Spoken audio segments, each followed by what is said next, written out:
जो कछ कहूँ तुम्हारी कृपा, मोतें कछ न बसाए। बोलिए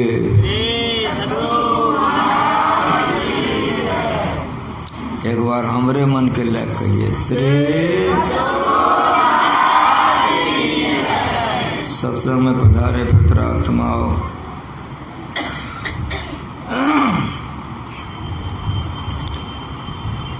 यह शरीर सही सही में भगवान का भजन करने के लिए ही मिला है, लेकिन इंद्रियों के द्वारा जो भगवान का दर्शन होता है उसमें मोक्ष नहीं होता है। जो इंद्रियों के ज्ञान से अपने आप को ऊपर उठा करके दर्शन करता है उसी को मोक्ष होता है। इंद्रियां 14 है, 5 कर्मेंद्रियां, 5 ज्ञानेंद्रियां, 4 अंतःकरण। इन तमाम से छूटने के बाद का जो दर्शन है वो अलौकिक दर्शन है। वो दर्शन से परम कल्याण होता है। इंद्रियों के द्वारा जो दर्शन होता है इससे भलाई होती है, लेकिन पूर्ण भलाई नहीं होती।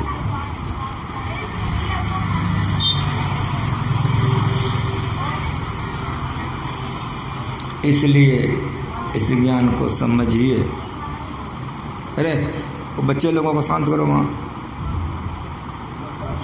हटाओ लोगों को।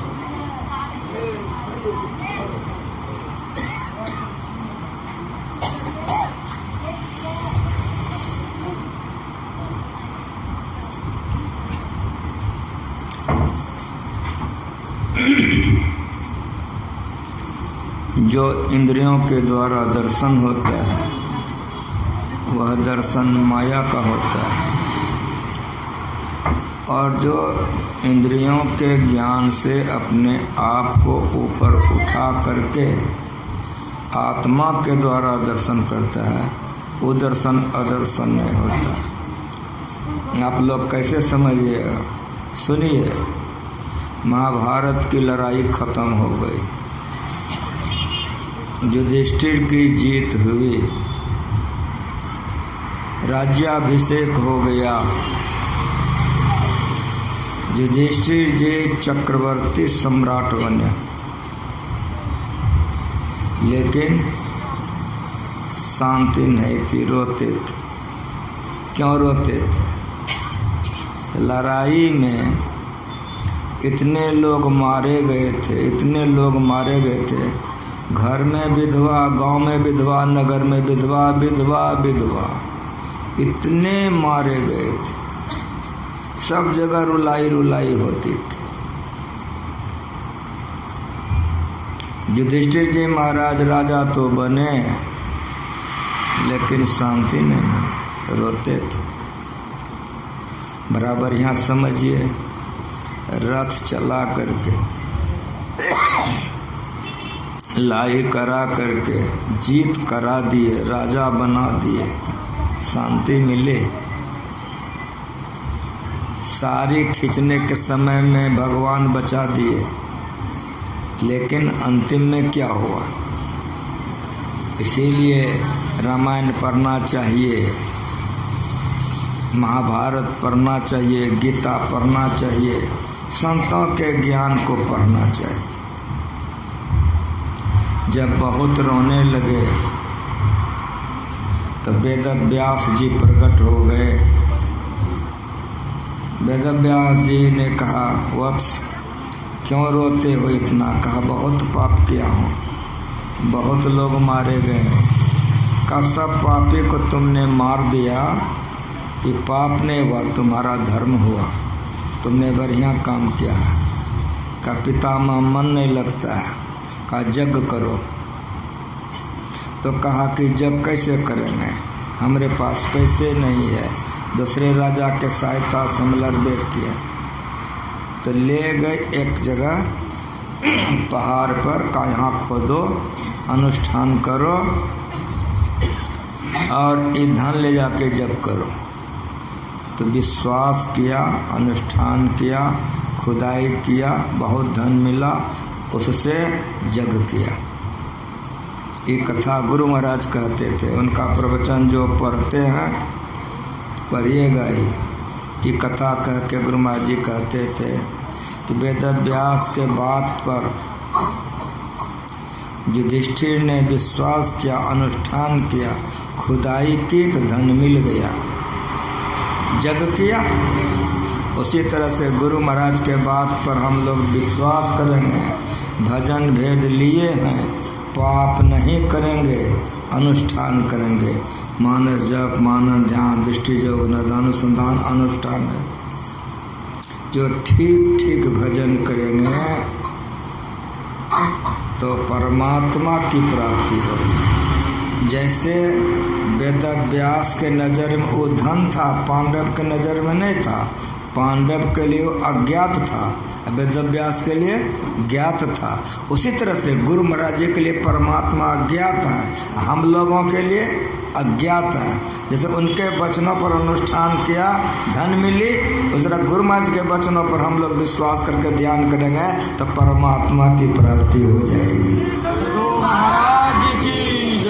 ये गुरु महाराज जी का प्रवचन है कि गुरु के वचनों पर विश्वास करके अनुष्ठान करो तो जिस तरह से युधिष्ठिर को धन मिला, जग किया, तुमको भी परमात्मा अवश्य मिलेगा।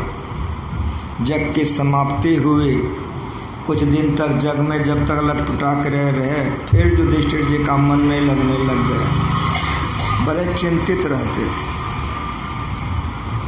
फिर वेद व्यास प्रकट हो गए। वेद व्यास पूर्ण है, पहुँचे हुए हैं, परमात्मा पाए हुए हैं, इसलिए धर्म ग्रंथ पढ़िए। उन्हीं का लिखा हुआ महाभारत। महाभारत को हम लोग पंचम वेद कहते हैं। 4 वेद लिखा गया है, ये पंचम वेद है। एक कहानी के द्वारा इसमें उपदेश है कि लोग समझ सके टिक टिक। जब रोने लगे तो वेद व्यास ने कहा पांडव से, युधिष्ठिर जी महाराज से कि वत्स, अब तुम लोगों का समय नहीं है, तुम लोगों का समय बीत चुका है।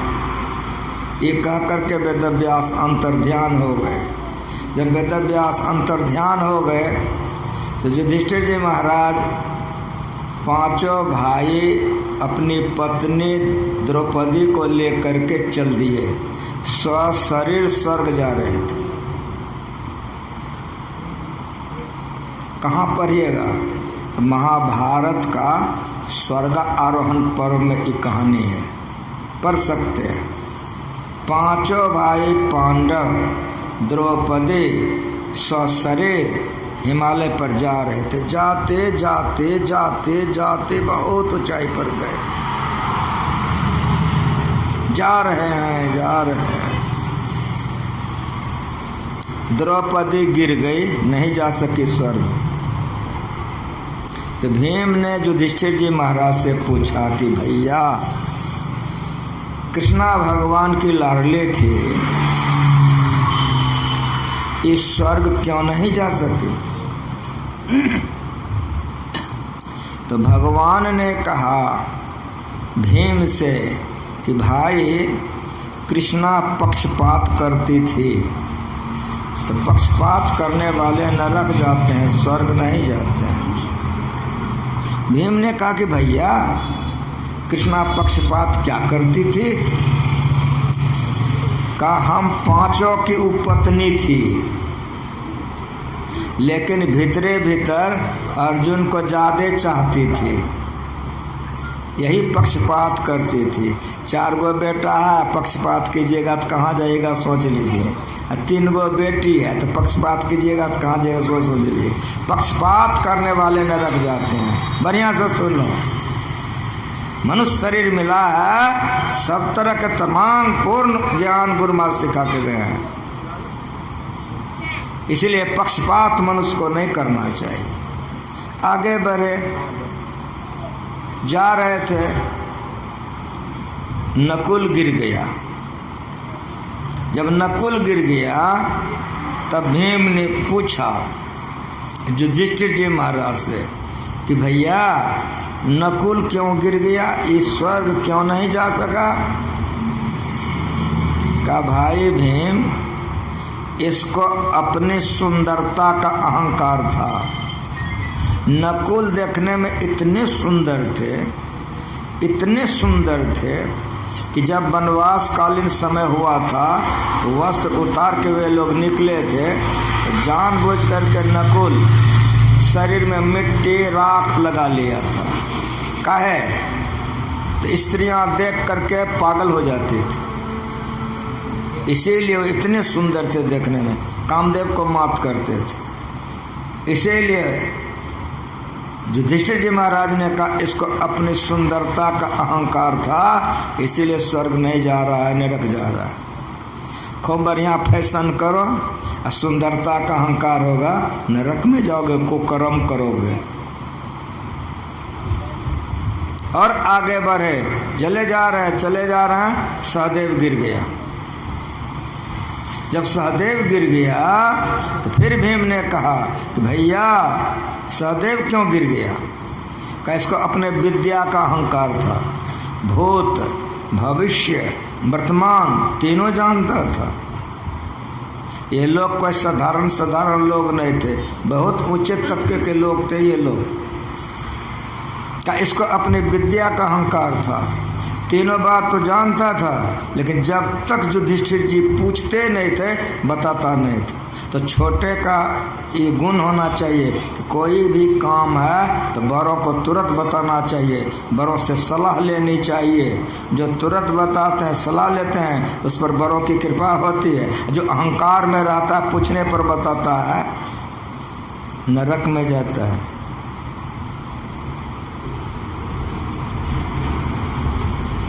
इसीलिए अपनी विद्या के अहंकार के चलते सहदेव नरक में जा रहा। और आगे बढ़ा, अर्जुन गिर गया, तब तो भीमसेन ने रह गए, रोने लगे।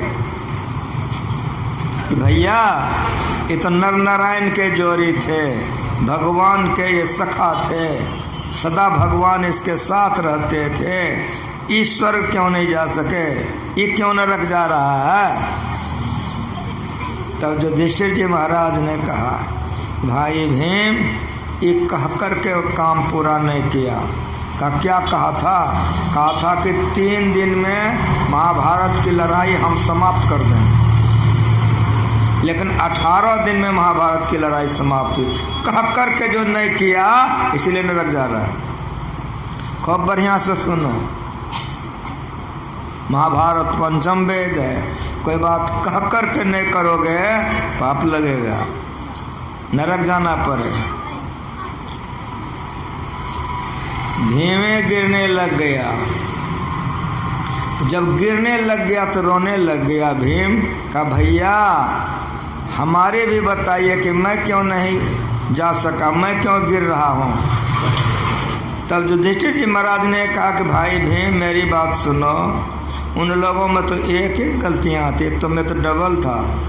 क्या भैया बता दीजिए। भीम का एक नाम बिरकोदर है, बिरकोदर में बड़ा पेट वाला।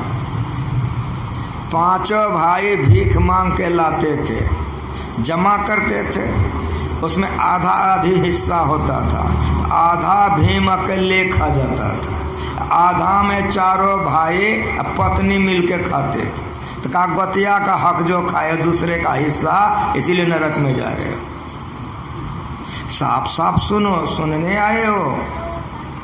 यही ज्ञान के अभाव में लोग पाप करते हैं और दुर्गति सहते हैं।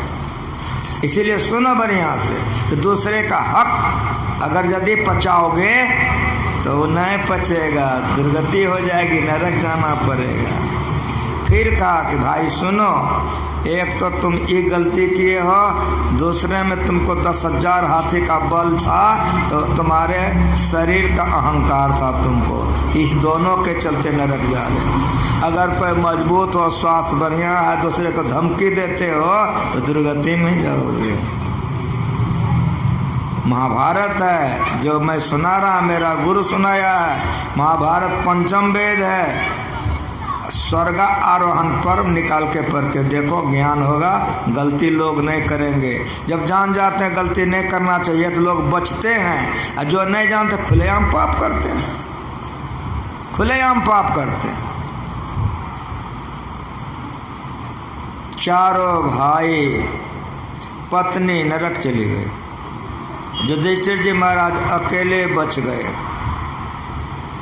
एक दूत आया, विमान लेके आया, स्वर्ग से आया, और युधिष्ठिर जी महाराज से कहा कि महाराज ये विमान आपके लिए आया है, इसीलिए इस विमान पर बैठिए, स्वर्ग चलिए। जैसे कहा स्वर्ग चलिए, युधिष्ठिर जी महाराज ने दूत से कहा कि सुनो, मेरे भाई पत्नी मेरे शरण में नहीं है, लेकिन देखो एक कुत्ता हस्तिनापुर से मेरे साथ आया है, इसलिए कुत्ता को पहले बैठाओ विमान पर, तब हम बैठेंगे। दूत ने कहा महाराज क्षमा करें, कुत्ता स्वर्ग नहीं जाता है और कुत्ते के लिए विमान नहीं आया है, विमान आपके लिए आया है। तब युधिष्ठिर जी महाराज ने कहा कि मेरी बात सुनो, जो शरण में रहता है उसकी रक्षा करनी चाहिए, जो शरणार्थी का परित्याग करता है उसकी दुर्गति होती है।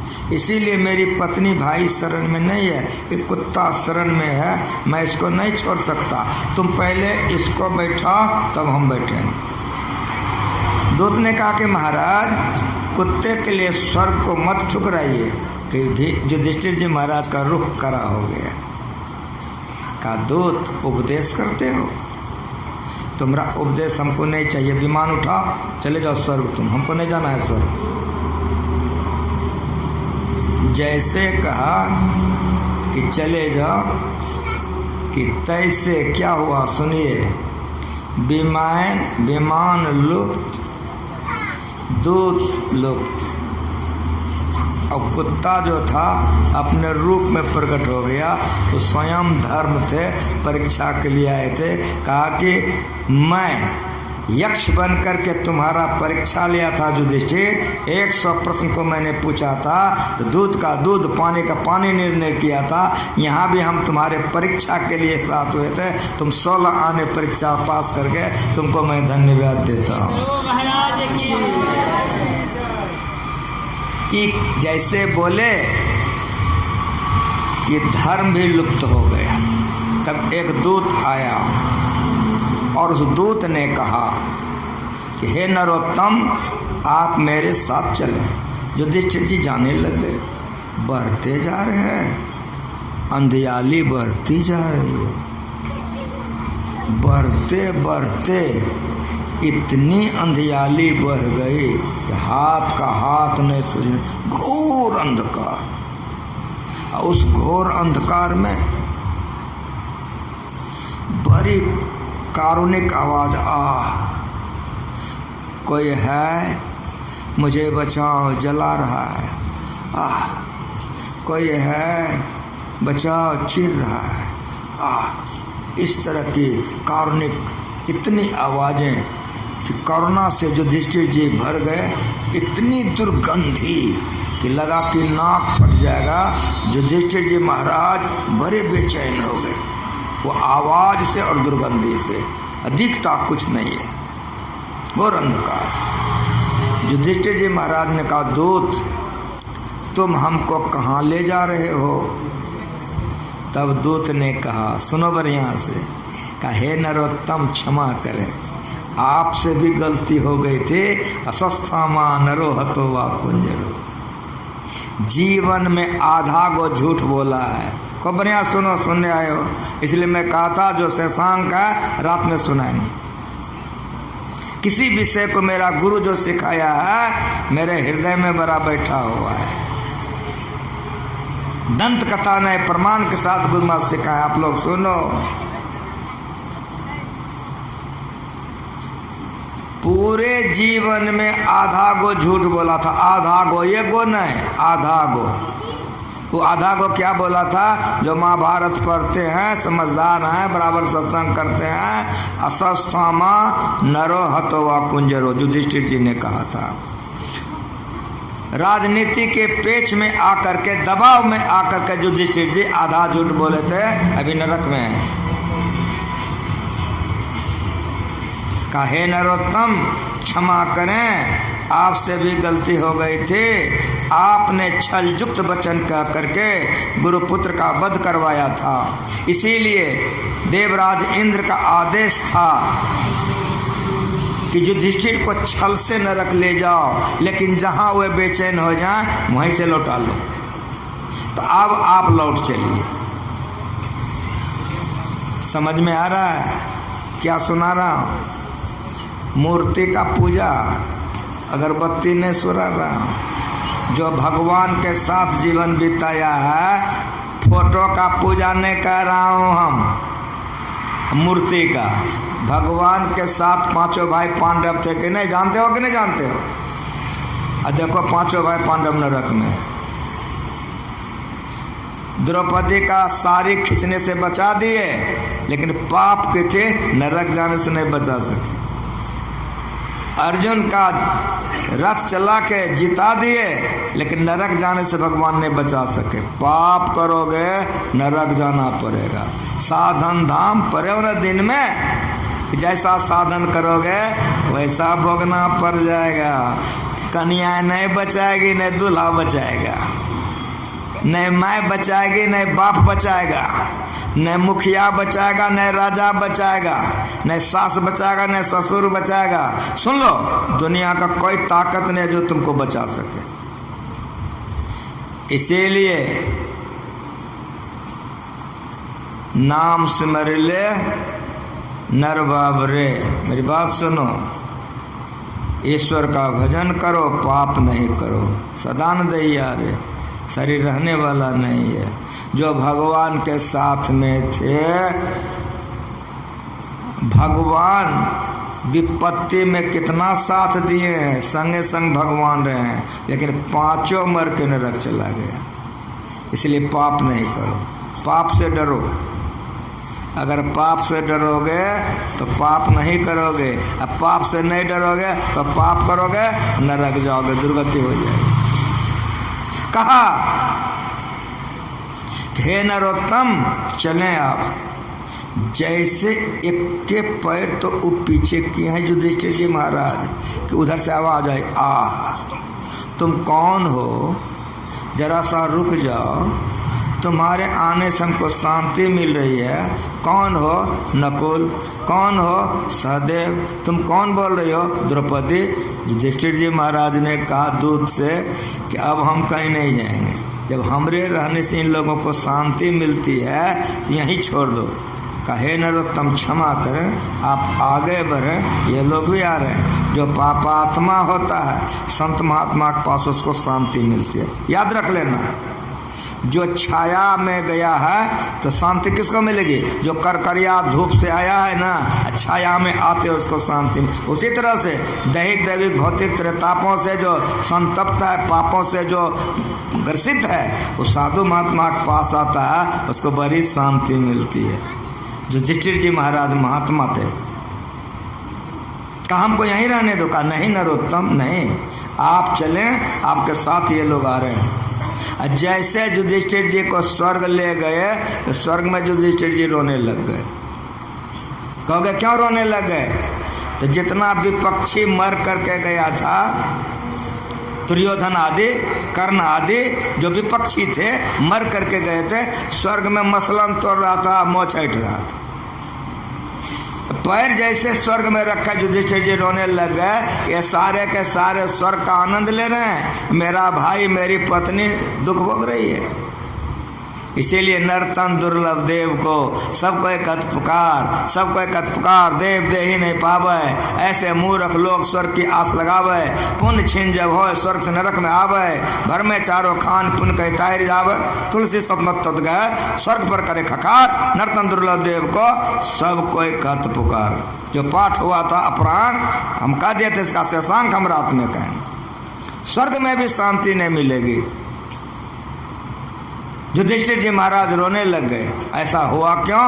अब सुनो खुलासा कि पाप और पुण्य दो हुआ, तो जिसको कि पाप बेसी होगा और पुण्य कम तो उसको पहले स्वर्ग होगा, और जिसको कि पुण्य बहुत अधिक है और पाप कम है तो उसको पहले नरक होगा। याद रखना, युधिष्ठिर जी महाराज पांचों भाई उसकी पत्नी भगवान के भक्त थे।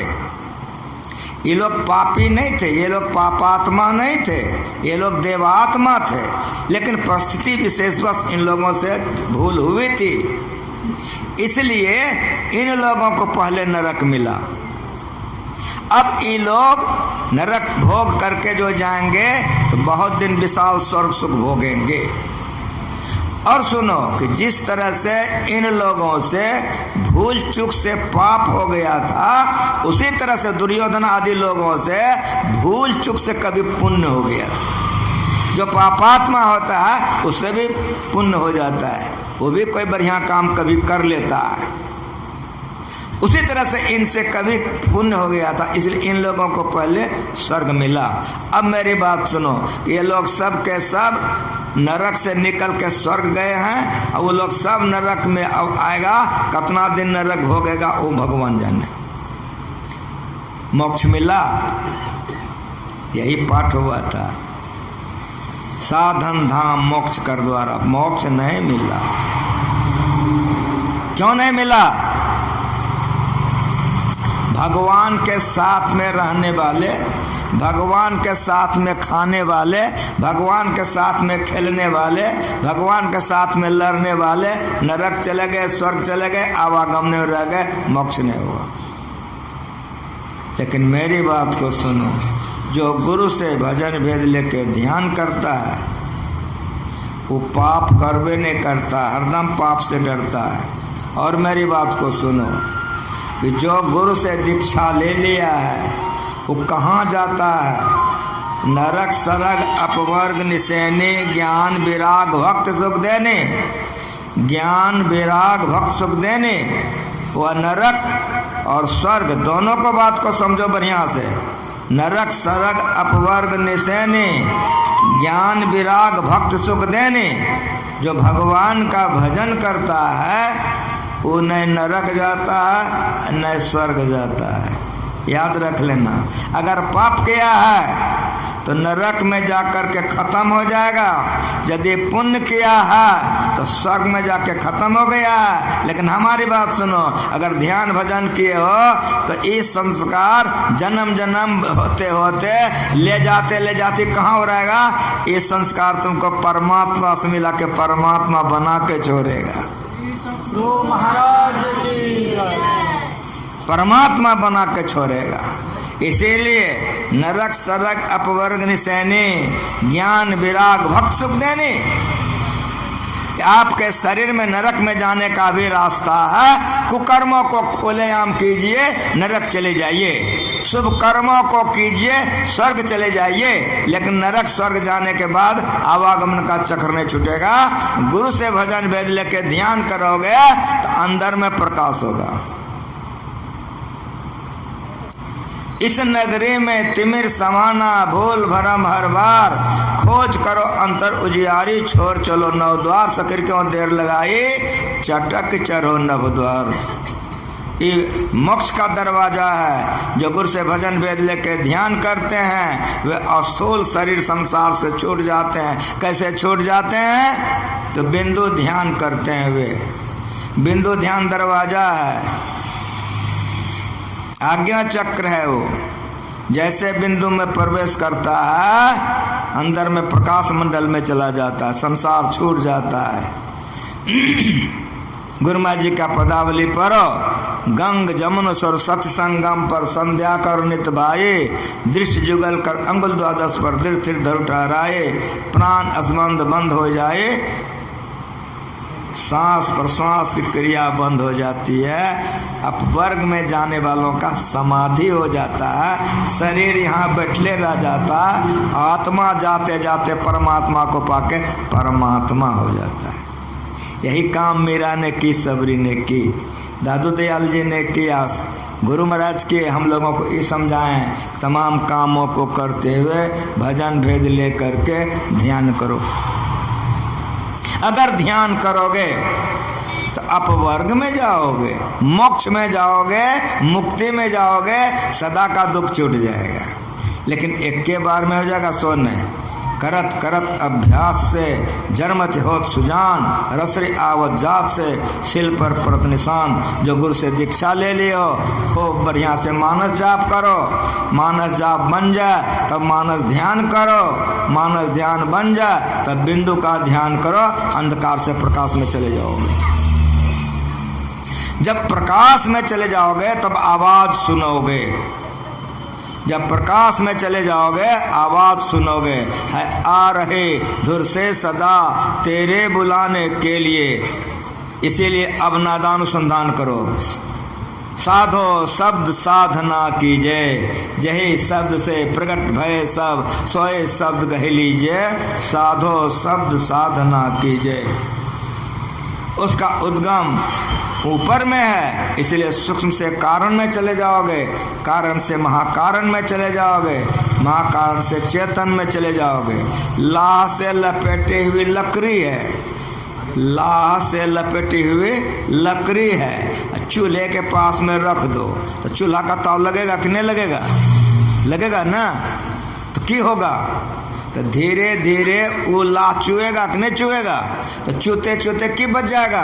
लकड़ी बचेगा ना, सब लाह चू जाएगा ना। उसी तरह से ब्रह्म ज्योति और ब्रह्मनाद के सहारे जड़ के सब आवरण झड़ जाते हैं, बच जाता आत्मा। ये आत्मा परमात्मा मिलकर के परमात्मा हो जाता है। श्री सद्गुरु महाराज की सदा की मुक्ति, सदा का मोक्ष हो जाता है। इसीलिए और एक गुपुत मत सबे को कर जोर, शंकर भजन बिना नर भक्ति न पावे मोर। इस भक्ति को भगवान राम ने अपनी प्रजा को कहा, हम लोगों को गुरु महाराज जी सुनाए हैं। सब बात ही पाठ होता है। जो लोगों को जो जानकारी या कहते हैं, मैं बचपन से जिसके चरणों में रहा हूँ, किसी भी विषय को गुरु महाराज जी समझाए हैं तो साफ साफ समझाए हैं। इसीलिए जो लोग भजन भेद ले लिए हैं, मन लगा करके कीजिए, टाल बटोल मत कीजिए, मन लगा करके कीजिए। जो लोग नहीं लिए हैं भजन भेद ले लीजिए। परिणाम क्या होगा भजन भेद लेने से? मरने के बाद भूत नहीं बनोगे, गारंटी है। प्रेत नहीं बनोगे, गारंटी है। कुत्ता बिलाय गधा घोड़ा नहीं बनोगे। तब क्या बनोगे?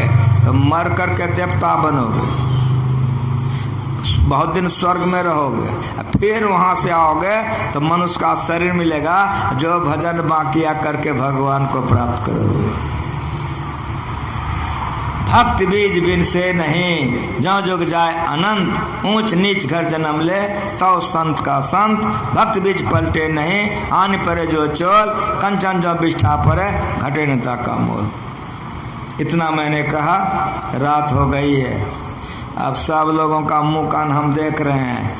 किसी का आंख बंद कर रहा है, कोई घड़ी देख रहा है, पेट मांग रहा है। जो ध्यान है वो आत्मा का भोजन है। ये जो सत्संग सुन रहे हो, ये आत्मा का पानी है। इस शरीर अन्नमय जल में कोसा, इसमें कुछ नहीं दोगे तो वैसे घड़ी देखोगे, सोचोगे कि अब भूख लग गई है।